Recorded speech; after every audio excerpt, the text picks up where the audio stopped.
ശ്രീനാരായണ ഗുരു open university ആസ്ഥാന മന്ദിരം നിർമ്മിക്കുന്ന കൊല്ലം മുണ്ടക്കലിലെ നിർമ്മാണ സ്ഥലം സന്ദർശിച്ച് ഉന്നത വിദ്യാഭ്യാസ വകുപ്പ് മന്ത്രി ആർ ബിന്ദു.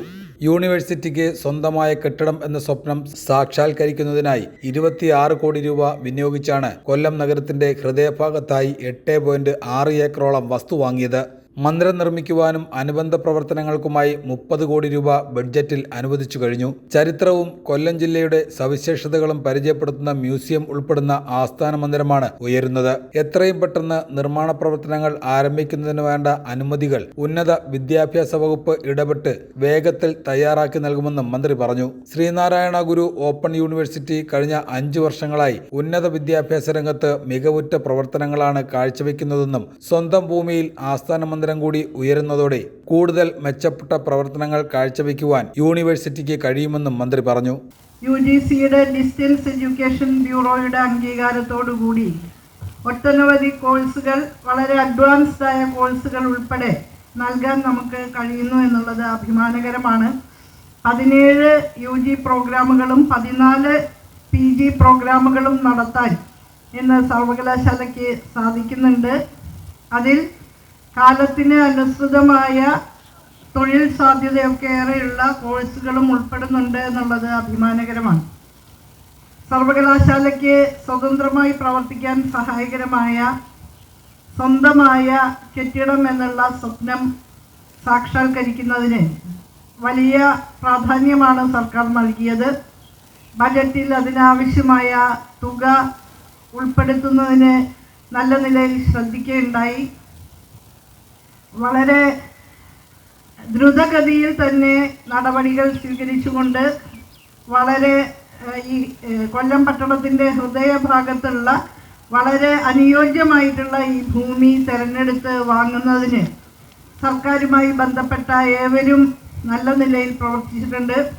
ചീഫ് സെക്രട്ടറിയും ഹയർ എഡ്യൂക്കേഷൻ ഡിപ്പാർട്ട്മെൻറ്റിൻ്റെ സെക്രട്ടറിയും ഞാനും എല്ലാം ചേർന്ന് യോഗങ്ങൾ ചേർന്നുകൊണ്ടാണ് മാർച്ച് മാസത്തിൽ 2025 മാർച്ച് മാസത്തിൽ 26 കോടി രൂപ വിനിയോഗിച്ച് നെഗോഷ്യബിൾ പർച്ചേസ് നടത്തിക്കൊണ്ട് ഈ സ്ഥലം ഏറ്റെടുത്തത്. ഇത് സർവകലാശാല ആസ്ഥാന മന്ദിരം നിർമ്മിക്കുന്നതിന് ഏറ്റവും അനുയോജ്യമായ സ്ഥലമാണ് എന്നുള്ളത് ആർക്കും നിരീക്ഷിച്ചാൽ മനസ്സിലാക്കാവുന്നതേ ഉള്ളൂ. സ്ഥലം വാങ്ങിയതിന് ശേഷം ഇവിടേക്കും കെട്ടിടം നിർമ്മിക്കുന്നതിന് അതിമനോഹരമായ ഒരു പ്ലാൻ തയ്യാറാക്കാൻ വൈസ് ചാൻസലറുടെ നേതൃത്വത്തിൽ സർവകലാശാല ടീമിന് സാധിച്ചിട്ടുണ്ട്.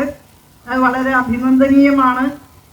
നമ്മുടെ സാംസ്കാരിക സവിശേഷതകളെ പരിചയപ്പെടാനും കൊല്ലം പട്ടണത്തിൻ്റെ സാംസ്കാരിക പാരമ്പര്യത്തെ തിരിച്ചറിയാനും കഴിയുന്ന ഒരു മ്യൂസിയം ഉൾപ്പെടെ സംവിധാനം ചെയ്തുകൊണ്ടാണ് സർവകലാശാല ആസ്ഥാന മന്ദിരത്തിനായിട്ടുള്ള പ്ലാൻ തയ്യാറായിട്ടുള്ളത്. MLA M നൌഷാദും മന്ത്രിക്കൊപ്പം സ്ഥലം സന്ദർശിച്ചു. ഇതിന് കൃത്യമായി 30 കോടി രൂപ നമ്മൾ ബഡ്ജറ്റിൽ അനുവദിച്ചിട്ടുണ്ട്. പക്ഷെ അനുവദിച്ചാലും അതിന് AS പ്രത്യേകം വേണം. അങ്ങനെ AS ആവില്ല. നമ്മുടെ എസ്റ്റിമേറ്റ് DPR എല്ലാം DPR ഉൾപ്പെടെ കൊടുത്തെങ്കിൽ മാത്രമേ AS ആവുകയുള്ളൂ. അപ്പോൾ DPR എത്രയും പെട്ടെന്ന് തയ്യാറാക്കുക. ഇനിയിപ്പോൾ നെക്സ്റ്റ് വീക്ക് നോട്ടിഫിക്കേഷൻ വരും. പക്ഷെ അന്നേരം AS ഇഷ്യൂ ചെയ്യാൻ കഴിയില്ല. പക്ഷെ ആ ഗ്യാപ്പിൽ, ആ പീരീഡിനുള്ളിൽ നടപടിക്രമങ്ങളെല്ലാം പൂർത്തീകരിച്ചാൽ ആ നോട്ടിഫിക്കേഷൻ്റെ കോഡ് ഓഫ് കോണ്ടക്ട് എന്ന് അവസാനിക്കുന്നോ പിറ്റേന്ന് തന്നെ നമുക്ക് AS ആക്കാൻ പറ്റും. പിന്നെ അത് TS ആക്കണം. പിന്നീട് അത് TS ആക്കിയിട്ട് നമുക്ക് ഇപ്പോൾ നിർവഹണ ഏജൻസിയെ സർക്കാരിൻ്റെ ഉടമസ്ഥതയിലുള്ള അല്ലെങ്കിൽ സർക്കാർ അപ്രൂവലായിട്ടുള്ള നിർവഹണ ഏജൻസിക്ക് ഡയറക്റ്റ് കൊടുക്കാൻ പറ്റും. ഇല്ലെങ്കിൽ പിന്നെ ടെൻഡർ ചെയ്യേണ്ടതായി വരും. അപ്പോൾ ഇതെല്ലാം പൂർത്തിയാക്കി യഥാർത്ഥത്തിൽ ഡിസംബർ അവസാനം ഫെബ്രുവരി ആകുമ്പോൾ അടുത്ത നോട്ടിഫിക്കേഷൻ വരും. അതോടെ ഓർത്തോണം, അടുത്ത നോട്ടിഫിക്കേഷൻ വരും. അപ്പോൾ അതിനുള്ളിൽ നമുക്ക് ഇതിൻ്റെ നിർമ്മാണ ഉദ്ഘാടനവും ഇവിടെ ഒരു വലിയ ആഘോഷമാക്കി തന്നെ നടത്തുവാൻ കഴിയണം. അപ്പോൾ ഇതിൻ്റെ പിന്നിൽ VCയും സിൻഡിക്കേറ്റും രജിസ്ട്രാറും എല്ലാം. Division councillor TP Abhimanyu, vice chancellor professor VP Jagathiraj, syndicate അംഗങ്ങളായ advocate VP Prashanth, doctor C Udayakala, P Haridas, PP Ajayakumar, doctor A Balakrishnan, registrar doctor Sunitha AP, പരീക്ഷാ controller professor Gracious J, finance officer Shrimati Saranya MS, cyber controller Shri Bijumon T, മുൻ സിൻഡിക്കേറ്റ് അംഗങ്ങളായ doctor K Sreevalsan, A Nizamuddin എന്നിവരും പങ്കെടുത്തു.